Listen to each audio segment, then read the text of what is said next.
if you're joining right now, we are with Susan Musilo. Yes, a dietitian from Bonsana Nutrition and Wellness. Thank you very much once again for staying with us. You're welcome. So before we, during the break, we were talking about portion control. What really is portion control, and how would you explain that to somebody who is visiting you rather for the first time? Where portion control comes into play, we are all different sizes, so we all require different amount of calories per day. So for example, if someone comes in and I'm trying to show them what a cup of oatmeal is, this is half a cup. So you see, when you visualize, when you go home, you're able to replicate the same thing versus me just telling you go have half a cup of oatmeal. So this is where these food models come into play. They do look real, and I'm sure you're tempted. When you walked into my office, you were like, can I have a bite? Yeah. So this is what they do. People are able to visualize. So when they go home, they're able to do the same thing. And during my time in medical school, I was told that my stomach is the size of 2 fists. Okay. Is that true? Obviously, it will vary from person to person, but it expands. The thing with the stomach, the more you eat, it expands. So you waiting for it to fill up, you will overeat, obviously. So this is, again, portion control. Eat smaller portions and you'll maintain your weight. So I understand I gather from the conversation that we've been having that portion control is the key in nutrition and wellness. Is that true?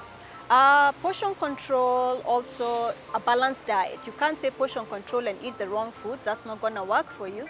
So when you do a balanced diet, then you look again at the portions you're taking in, because they can also be too much of a good thing. When you eat more calories than you need, what's going to happen? You're going to gain weight and also invite chronic illnesses. Tell us about food leftovers. How many days or how many hours should we keep food before we eat it? How much should we freeze?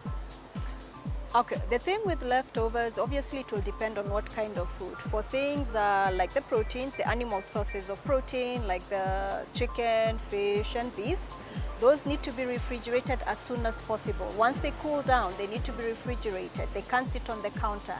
Then again, when they're refrigerated, you can't keep them for more than 2 to 3 days. If you keep them longer than that, chances are they're gonna spoil. You eat them, you're gonna get food poisoning. Yeah. So moving away from that, and we're coming back to another thing, wellness. And I understand that nutrition and wellness, these are two things, and one is totally dependent on the other. You cannot be able to talk about nutrition when you're not keeping yourself well. So tell us about it and what Bonsana, you as the proprietor of Bonsana, is doing to this end. As you said, we can't separate wellness and nutrition. Nutrition obviously is eating a well-balanced diet. Wellness, physical activity comes into play. You have to be physically active to keep well. Now, if you're eating very well, but you don't exercise, that's not good either. So we recommend that exercising at least 3 times a week, moderate to higher exercise, where you're doing like 45 minutes per session. 45 minutes per session? Yes. And is this preferred for both genders or yes. Yes, both genders, we must all exercise.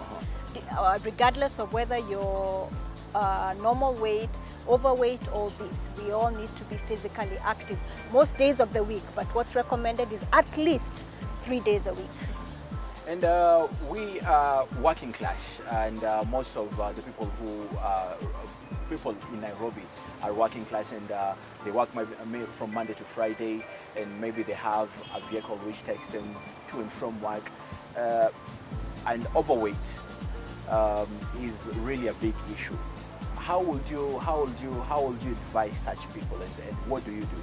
And that's where now corporate wellness comes in. People spend a lot of time on the road and in the office. Most of the time is spent between the two, in traffic and in the office. So how corporate wellness comes in here is employers trying to keep their employees healthy by maintaining healthy foods in the work environment, encouraging employees to exercise or having even a gym in the office. Yeah, or even having challenges, the walk-in, if you all have pedometers, who's done the most walk-in per week, that goes a long way. And how do you come in as Onsana in terms of corporate wellness? How do you do this? What we do with corporate wellness is we go in, we do what we call health screenings. We are doing blood pressure, we do blood glucose checks, and also cholesterol checks. Then based on that, based on those results, we advise people accordingly and refer them to where they need to be. You find someone with a high blood sugar or high blood pressure, we'll refer them to a physician. If it's mostly they're just obese, that can be dealt by a dietitian. So we sort them in that way. And going back a little bit about proteins, what is lean proteins? Lean protein is, if we are talking about animal sources of protein, is where you've trimmed off the visible fat. But plant sources of protein are obviously lean. They contain no fat. Yeah? So we push people towards the plant sources of protein versus doing the animal sources of protein. Could you please break down for us when you say plant sources? Plant sources of protein, as you can see, will be beans. You have the dengus, and you have the other lentils as well. You can do tofu, which is just soy made into a paste. You can do, what do you call it, cottage cheese. That can is also another source of protein.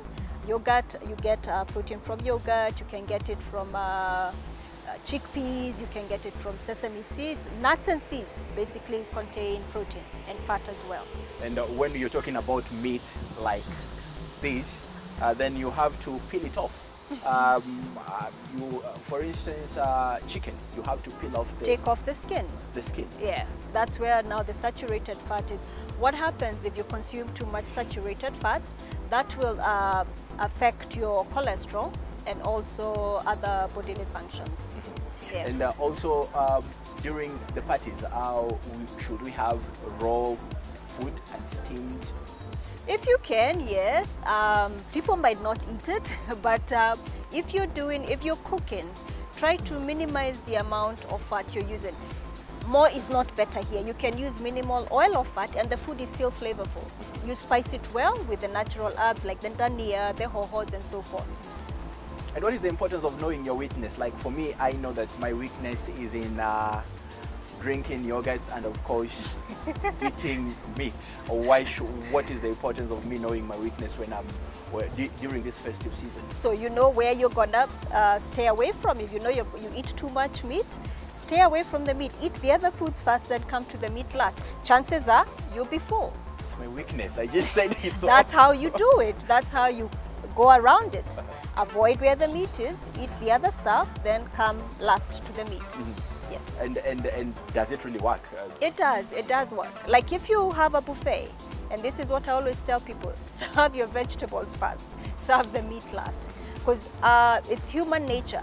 Once you see white space on the plate, you want to fill it up. Exactly. If you fill it up with the vegetables and the like, you'll have very small space for the meat, and you'll be happy. You're just filling that with your eyes. You're eating with your eyes, so once the white plate is filled, you're good to go. I'm sorry, you reminded me, there's something called unakula kwa macho. Yes. Where you're very hungry, and that's why we tend to tell people, don't wait until you're very hungry. You'll tend to overeat.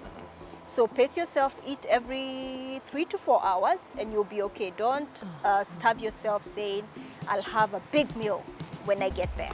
And talking also about that, what is really the importance of spacing? After how long should one eat during this festive season? Because you realize that they don't really have much work they're doing. So they are always in the house, and they keep on going in to the kitchen, in and out of the kitchen, just eating. What would you do for? What will you advise rather? Well, obviously they're overeating, and a way to go around that, have healthy foods on the table, like fruits. So if you feel like chewing on something, go grab a fruit, eat, and move on. Yeah, and so just as Susan has told us, a fruit like this, they say that a fruit a day keeps the doctor away. An apple away keeps the doctor away. Sorry, an apple a day keeps the doctor away. So that's all we had for you on Focus on Health on this particular special edition of festive edition, if I may call it that way. And gathering from all that we've said, keep it simple.